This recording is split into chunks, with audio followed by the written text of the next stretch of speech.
पन्ने पर कितनी जगह दी जाए और कंटेंट में कौन कौन से इशूज़ को रखा है। लेकिन मीडिया के भीतर इसके विमर्श और पर बातचीत, उस पर चर्चा, ये एक बड़ा ही सुखद सा अनुभूति मुझे दे रहा है और ये बहुत ही अच्छा है। इसलिए मैंने कहा कि सबसे पहले मुझे फील गुड हो रहा है इस मामले पर। अब जो हमारा मुद्दा है कि घर और हमारा काम, इन दोनों में हम संतुलन कैसे स्थापित करती हैं और क्या वास्तव में संतुलन स्थापित हो पाता है। इस बैलेंस पर अपनी बात कहने से पहले मैं उन चुनौतियों के बारे में बताना चाहूँगी जिससे होकर हम हर दिन गुजरती हैं। ये रोज़ का मामला होता है। एक फ्रंट हमारा घर है, एक फ्रंट हमारा काम है और इससे होकर हम डेली गुजरती हैं। सबसे पहले मैं बात करूं अपने कार्य क्षेत्र की। आप सभी जानते हैं कि मीडिया आज कॉरपोरेट का हिस्सा है। कॉरपोरेट जो लाभ के सिद्धांत पर काम करता है। नुकसान की संभाविता जहां कहीं हो उसे जड़ से ही ख़त्म कर दिया जाता है। इस लिहाज से जब कोई लड़की अपना डिग्री लेकर या एक्सपीरियंस लेकर के किसी मीडिया हाउस में जॉब के लिए जाती है तो उससे कुछ ख़ास किस्म के सवाल पूछे जाते हैं जो अमूमन लड़कों से नहीं पूछा जाता। उन सवालों का फॉर्मेट कुछ ऐसा होता है, आप मैरिड हैं या अनमैरिड हैं? अगर आप मैरिड हैं तो आपकी जॉइंट फैमिली है या न्यूक्लियर फैमिली है? अगर जॉइंट फैमिली है तो कितने सदस्य हैं उसमें? आपकी पोजीशन क्या है? आप बड़ी बहू हैं, छोटी बहू हैं या मिडिल में हैं आप? अगर न्यूक्लियर फैमिली है तो आपके हस्बैंड किस प्रोफेशन में हैं? क्या वो टूर पर जाते हैं? कितने बच्चे हैं आपके? किस उम्र के हैं वो? और आपकी जिम्मेदारियां क्या क्या हैं? और जब आप काम करेंगी तो घर पर कौन रहेगा? वो पहले से ही निश्चित हो जाना चाहते हैं, सुनिश्चित कर लेना चाहते हैं कि ये काम के कितने घंटे दे पाएंगी। और अगर कह दिया कि अनमैरिड है तो भी दो प्रश्न उठते हैं कि आप अपने पेरेंट्स के साथ रहती हैं या अकेले रहती हैं। और ये सुनिश्चित मानिए कि बाजी वो ले जाती है जो कि अकेली होती है और पेरेंट्स के साथ नहीं रहती। इससे कंपनी ये सुनिश्चित करती है कि काम के अनलिमिटेड घंटे मिलेंगे और इसके ऊपर परिवार का बोझ भी नहीं होगा। जो फैमिली इश्यूज़ हैं कम से कम इसके केस में तो नहीं आएगा। ये कंपनी सुनिश्चित करती है। इसके बाद अगर आपको जॉब मिल जाती है फिर हमारा टशन शुरू होता है एक चैलेंजिंग बिड के लिए। जो लड़कियां अमूमन जाती हैं उनको कौन सा बिड दिया जाता है? उनको बिड दिया जाता है, सॉफ्ट बिड दिया जाता है। उनको या तो किसी महिला वाले पन्ने पर रख दिया जाएगा या ऐसे ही किसी सॉफ्ट बिड दिया जाएगा उनको। पॉलिटिक्स, क्राइम, बिजनेस, इस पॉइंट तक पहुंचने में हमें एड़ियां घिसनी पड़ती है। हमें बताना पड़ता है कि हम में भी ये स्किल है और पॉलिटिक्स जैसा मसला या बिजनेस जैसा मसला भी हम हैंडल कर सकती हैं। और काफ़ी एड़ियां घिसने के बाद अगर हम उस पोजीशन को हासिल कर लेते हैं तो जो हमारे सहकर्मी होते हैं, जो हमारे साथ काम करने वाले लोग होते हैं, वो ये कहेंगे कि इसे तो ये पोजीशन इसलिए मिली क्योंकि ये लड़की है। और जब कुछ और नहीं सूझेगा तो फिर दबे मुंह ये कहेंगे किसने तो शॉर्टकट अपनाया होगा। इसके अलावा उनके पास और कुछ नहीं होता है। कल मैं एक पीसी में गई थी, एनएचडीसी के पीसी में। कॉन्फ्रेंस हॉल ठसाठस भरा हुआ था, लेकिन हैरानी की बात है कि उसमें मुझे 2 से 3 लड़कियां नहीं मिली, या बमुश्किल 2 से 3 थी। एक सांध्य प्रकाश की मुझे मिली और 1-2 कोई और थी। क्या वजह है? एनएचडीसी का जो भी प्रेस कॉन्फ्रेंस था या जिस इशू पर वो बात करना चाह रहे थे, क्या उसकी समझ रखने वाली लड़कियां भोपाल में नहीं हैं? क्या ऐसी रिपोर्टर्स भोपाल में नहीं हैं? क्यों नहीं पहुंचती हैं वहाँ? लेकिन वो उस वक्त कहाँ होंगी? वो या तो मेकअप चढ़ाकर एंकरिंग कर रही होंगी या फिर डेस्क में बैठ करके न्यूज़ लिख रही होंगी, क्योंकि उन्हें उसके लायक समझा ही नहीं जाता है। अब हमारी दिनचर्या, जब हम पहुँचती हैं अपने कार्यस्थल पर, खबरों की एक बम्बार्डिंग सी शुरू हो जाती है। हर पल एक नया खबर, और उन तमाम खबरों के बीच में न्यूज़ वैल्यू का आकलन करना, कौन सा इम्पॉर्टेंट खबर है, कौन सा इम्पॉर्टेंट खबर नहीं है, किसको कवरेज देनी है, किसको कवरेज नहीं देनी है, और उससे रिलेटेड डाटा कलेक्ट करना, उससे रिलेटेड रिसर्च करना, और फिर उन पर न्यूज़ लिखना, कवरेज करना। और इस बीच अगर एक न्यूज़ आपसे छूटा तो प्रबंधन आपसे सवाल कर सकती है कि वो न्यूज़ आपसे छूटा कैसे।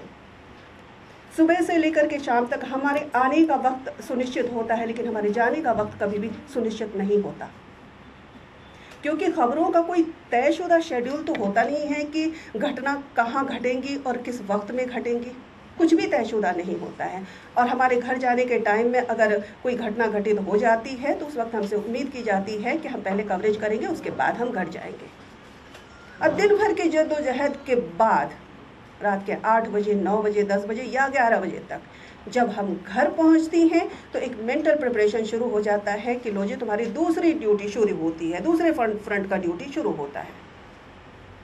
घर पहुंचने पर क्या होता है, आप रात के 8 बजे पहुंचो या कितने भी बजे पहुंचो, जो कप सुबह आप मेज पर रख करके जाते हो, शाम को लौट कर आप देखते हो कि वो कप वहीं का वहीं रखा हुआ है। दिन में आपने कपड़े सूखने के लिए डाले हुए थे, दिन में बारिश हुई और वो गीले हो गए और वो अब तक यूं ही तार पर लटके पड़े हैं। खिड़की खुली रह गई, बरसात का पानी अंदर आ गया, सारे कपड़े गीले हो गए। सिंक में बर्तनों का अंबार लगा हुआ है, प्लेटफॉर्म फैला हुआ है, और घर के लोग आपको कुछ इस तरीके से देख रहे हैं कि मानो कितना बड़ा गुनाह करके आप लौट रहे हो। और ये क्या, आपको तो हमारी परवाह ही नहीं है। फिर आप बैग पटकते हो, सीधे घुसते हो किचन में, और ये जो सलीकेदार पल्ला होता है उसको खोसते हो कमर में, और जुट जाते हो एक नए युद्ध की तैयारी में कि फटाफट खाना बनाओ, जो रूठे हुए हैं उनका मनुहार करो, उनको खाना खिलाओ, और फिर पहुंचो अपने कमरे में।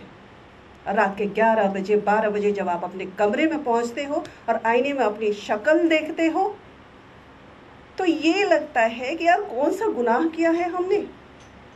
हर कोई 1-2 इल्ज़ाम लेकर के हमारे पीछे पड़, हर किसी के पास 1 या 2 इल्ज़ाम होता ही है, चाहे वो हमारा घर हो या ऑफिस हो।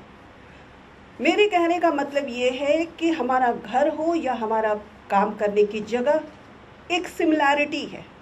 सिमिलैरिटी ये है कि हमारा जेंडर हमारे व्यक्तित्व से 2 कदम आगे खड़ा होता है, और कभी कभी तो ऐसा होता है कि हमारे वजूद को ही ढक लेता है, और उसी संदर्भ में हमारा आकलन भी किया जाता है। आखिर कौन सा गुनाह किया था हमने।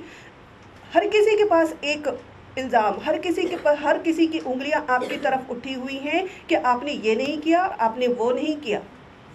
तो ऐसे समय में भिखारी ठाकुर के शब्दों में कहूँ तो सिचुएशन कुछ ऐसी होती है कि हम गेंद बनल हैं ए भैया, सब कोई दुई लात लगावेला। हम गेंद बनल हैं ए भैया, सब कोई दुई लात लगावेला। न आंसू केहू पोछेला, न मन के केहू बतियावेला। हम गेंद बनल हैं ए भैया, सब कोई दुई लात लगावेला। ऐसे समय में सवाल उठता है कि क्या ऐसा कोई सॉल्यूशन हो सकता है क्या कि हमारा करियर भी बना रहे, हमारा घर भी बना रहे, हम भी सुखी रहें और सब सुखी रहें। क्या ऐसा कुछ हो सकता है क्या? क्योंकि अमूमन होता तो ये है कि शादी के बाद 2 रास्ते खुल जाते हैं। पहला, या तो पति के कैश पर ऐश करो और करियर को भूल जाओ और अपने आप में गौरवान्वित महसूस करो कि जी हमने अपनी फैमिली के लिए, अपने बच्चों के लिए अपने करियर का त्याग किया। मन ही मन खुश होते रहो। दूसरा रास्ता ये है कि हमारे रास्ते पर आओ, आगे बढ़ कर के काम करो, लेकिन फिर इन सब तमाम चीज़ों को झेलने के लिए भी तैयार रहो। इससे निजात नहीं मिल सकता। लेकिन जो हताशा की स्थिति आती है, ये डबल ट्रैक पर संतुलन साधते हुए चलने की जो बात है, उसमें एक्सीडेंट की संभावना तो होती ही है, या तो इमोशनली, या फिर फैमिली के लेवल पर, या फिर काम के लेवल पर सावधानी घटी, दुर्घटना घटी, या तो नौकरी हाथ से जाएगा या फिर घर में भूचाल आएगा। कैसे मैनेज करोगे आप? अब आते हैं बैलेंसिंग एक्ट पर। बैलेंसिंग एक्ट क्या हो सकता है? इसके लिए कुछ सुझाव हैं मेरे, जो कि इतने दिनों के, मुझे 20 साल हो गए इस मीडिया फील्ड में। या 20 साल से भी ज़्यादा हो गए मुझे इस फील्ड में, और इस दौरान मैंने प्रिंट, इलेक्ट्रॉनिक, वेब सबको एक्सपीरियंस किया है, एकेडमिक्स सबको मैंने एक्सपीरियंस किया है। तो इस लिहाज से कुछ सुझाव हैं मेरे कि दोनों में संतुलन स्थापित करने के बाद आप सोचें, इससे पहले खुद आपका संतुलित होना ज़रूरी है। आपका संतुलित होना ज़रूरी है भावनात्मक स्तर पर, स्वास्थ्य के स्तर पर और आर्थिक स्तर पर। ये 3 बातें हैं, ये 3 टारगेट हैं, लेकिन इन्हें अचीव करना इतना आसान भी नहीं है, बहुत ही मुश्किल काम है ये। लेकिन कुछ टर्मिनोलॉजी होती हैं जिससे हर औरत का वास्ता पड़ता है। उन टर्मिनोलॉजी को अगर हम डिकोड कर लें, उस टर्मिनोलॉजी को अगर हम फिर से रीडिफाइन करने की कोशिश करें, फिर से परिभाषित करने की अगर कोशिश करें, तो ये तीनों टारगेट हम अचीव कर सकते हैं। और ये टर्मिनोलॉजी बहुत ही जाना पहचाना है हम सभी का, और अक्सर हम स्त्रियों के संदर्भ में उसको आरोपित करते हैं। हमारा परिवार करता है, हमारा परिवार जो बचपन में लड़कियों को शिक्षा देता है कि तुमको अपने काल्पनिक ससुराल में कैसे रहना है, और वो ससुराल शिक्षा देता है कि तुमको हमारे घर में कैसे रहना है। उसमें ये टर्मिनोलॉजी, ये कुछ शब्द हैं जो कि इस्तेमाल होते हैं, आप सब जानते हैं उस शब्द को। ये 4-5 शब्द हैं। पहला, त्याग, सहनशीलता, धैर्य, फ्लेक्सिबिलिटी। अक्सर कहा जाता है लड़कियों से कि तुम में ये गुण होना चाहिए, क्योंकि स्त्रियां तो ऐसी होती हैं, तुम में नहीं है इसका मतलब कि तुम में कमी है, तुम इसको अडॉप्ट करो, तुम अपने आप में विकसित करो, ये त्याग, ये सारी चीज़ें लाओ।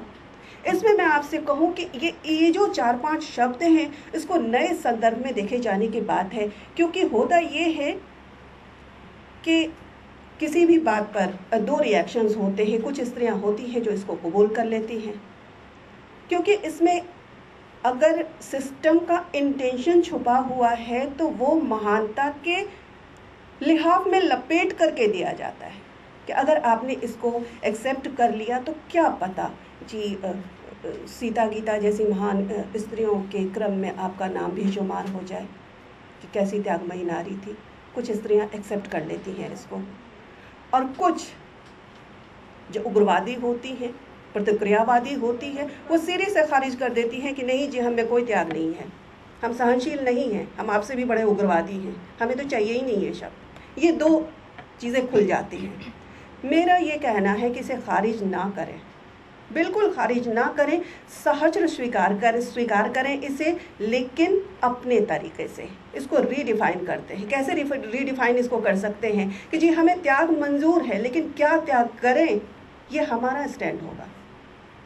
हम त्याग करेंगे आत्म उत्पीड़न की प्रवृत्ति का, हम त्याग करेंगे हर बात में हाँ कहने के एटीट्यूड का, हम त्याग करेंगी हर गलत बात को सही कहने के प्रवृत्ति का, हम त्याग करेंगी अपने आप को पीड़ित, अपने आप को दुखी करने का जो एटीट्यूड होता है हम में, हम उसका त्याग करेंगे। हम उन बातों का त्याग नहीं करेंगे जिसकी उम्मीद आप हमसे कर रहे हो।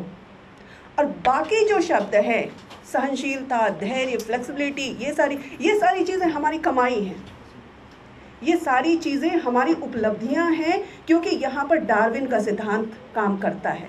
हैरानी हो रही होगी कि यहाँ डार्विन महोदय यहाँ कहाँ से आ गए, लेकिन यहाँ पर 100% डार्विन का सिद्धांत काम करता है कि उन्होंने कहा था अस्तित्व का संघर्ष उनका एक सिद्धांत है। ये सिद्धांत कहता है कि विपरीत परिस्थितियों में समायोजन स्थापित करने के लिए जीव अपने भीतर कुछ खास गुणों का विकास कर लेता है, जो उसे उस विपरीत परिस्थिति के साथ एडजस्ट करने में मदद करता है और वो उसमें सरवाइव करता है। ज़रा सोचिए, कितनी ही सदियों से वो यंत्रणाएं, वो उत्पीड़न, वो फिजिकल टॉर्चर, मेंटल टॉर्चर सहते हुए हम स्त्रियां यहाँ तक पहुँची हैं। आखिर किस बलबूते पर, आखिर कौन से गुण पर? यही हमने विकसित किया इस दौरान अपने सर्वाइवल के लिए, अपने अस्तित्व के लिए हमने इन खास गुणों का विकास किया अपने भीतर, जिसके बदौलत हम आज यहाँ पर हैं। तो ये हमारा अचीवमेंट है, ये हमारी कमजोरियाँ नहीं है, ये हमारी ताकत है कि किसी भी फील्ड में जाएं चाहे वो मीडिया हो, चाहे वो पुलिस में हो, चाहे वो सेना में हो, किसी भी फील्ड में हम जाएं, हमारी जो ये क्वालिटीज़ हैं वो हमें दूसरों से बेहतर साबित कर देती हैं कि हम काम को अंजाम तक पहुंचा कर ही दम लेते हैं। ये हमारी क्वालिटीज़ है, ये हमारी कमज़ोरी नहीं है। इस टर्म को इस तरीके से समझने की ज़रूरत है। इसके अलावा बोनस के तौर पर प्रकृति प्रदत्त सौंदर्य का साम्राज्य हमारे नाम है। हम कुदरती तौर पर खूबसूरत हैं, हम बाय नेचर हम खूबसूरत हैं। हमारे भीतर सौंदर्य बोध है, हम सुंदरता देख सकती हैं, हम सुंदरता महसूस कर सकती हैं, हम काम को सुंदर तरीके से अंजाम दे सकती हैं। इसके अलावा हम में माफ़ करने की उदारता है, माफ़ी मांगने की हिम्मत है। ये है हमारी ताकत। जब आपको अपनी ताकत का एहसास हो जाता है तो जो सदियों से चला आ रहा आपके भीतर इनसिक्योरिटी की भावना होती है, आदतन जो असुरक्षा की भावना होती है, उससे आप निजात पा लेते हो। और उससे निजात पाने के बाद जो 3 टारगेट अचीव करने की बात मैंने शुरुआत में कही कि भावनात्मक स्तर पर, स्वास्थ्य के स्तर पर और आर्थिक स्तर पर संतुलन की जो मैंने बात कही, इसको अचीव करना बड़ा ही आसान हो जाता है। फिर अब हम आते हैं पहले लेवल की बात कि भावनात्मक संतुलन हम कैसे स्थापित करें। औरतों का एक गुण होता है जो इतने दिनों में विकसित हुआ है या स्वभाव में है ये चीज़ें, कि वो चीज़ों को धर्म की तरह धारण करती हैं। धर्म की परिभाषा में कहा गया है ध्री धार्यते धर्मः। ध्री धातु से व्युत्पन्न ये शब्द है जिसका अर्थ है धारण किया जाना। तो चीज़ों को हम धर्म की तरह धारण कर लेती हैं, चाहे वो हमारा युग्म हो, हमारा पेयर, वो प्रेयस भी हो सकता है, वो हमारा पति भी हो सकता है, उसको हम धर्म की तरह धारण कर लेती हैं। या वो दायित्व हो या फिर वो कोई इल्ज़ाम हो, हम धारण कर लेती हैं उसे। और गर्भ धारण तो प्राकृतिक रूप से हमें करना ही है। ये भूल कर कि आत्मरक्षितो धर्म, आत्मरक्षितो धर्म, ये भी हमारे ही धर्म में कहा गया है कि अगर आप अपने आत्मा की रक्षा करते हो, अपनी हिफाजत करते हो, अपने आप की रक्षा करते हो, यही सबसे पहला धर्म होता है आपका। लेकिन ये तो हमें किसी ने सिखाया ही नहीं जी, ये तो हमें किसी ने बताया ही नहीं जी। हमें तो लोगों ने त्याग करना सिखाया। आत्मा रक्षितो धर्म का मूल मंत्र तो हमें किसी ने दिया ही नहीं। अब ये वक्त है कि आप अपने ऊपर आरोपित करें कि आत्मा रक्षितो धर्म का अर्थ क्या होता है। और जैसे ही इस शब्द का, इस टर्म का आप मतलब समझेंगी, आप अपने आप से प्यार कर बैठेंगी। और जब आप अपने आप से प्यार कर बैठेंगी तो रिश्तों के साथ जो इमोशनल इन्वेस्टमेंट है वो थोड़ी कम हो जाएगी। आप किसी से प्यार करते हो, इसका मतलब ये नहीं है कि आप अपने आप को उत्पीड़ित करें, अपने आप को तकलीफ दें।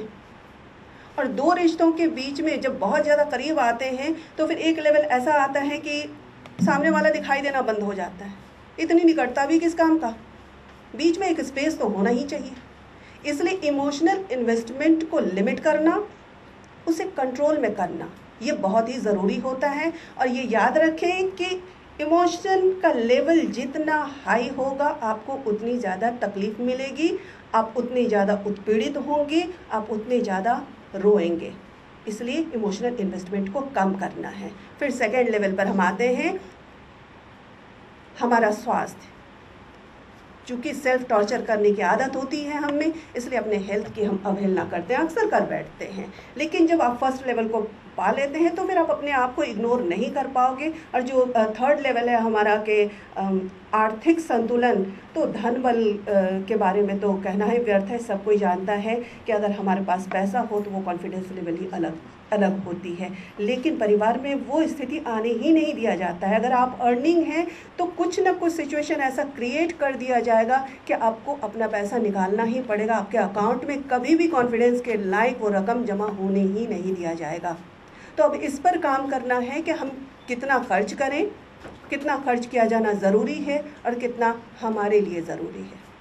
इस तीनों लेवल को अचीव करने के बाद आपके चारों ओर एक सुरक्षा कवच तैयार हो जाता है, किलेबंदी हो जाती है। फिर आप अपना स्टैंड लेने के काबिल हो पाते हो कि what ought to be and what ought to be not, क्या होना चाहिए आपकी ज़िंदगी में और क्या नहीं होना चाहिए। और इसके बाद बात की जा सकती है परिवार के सदस्यों के साथ बात की जा सकती है कि मैं मशीनी औरत नहीं हूँ, मुझे भी दर्द होता है, मुझे भी भूख लगती है और मुझे भी नींद आती है।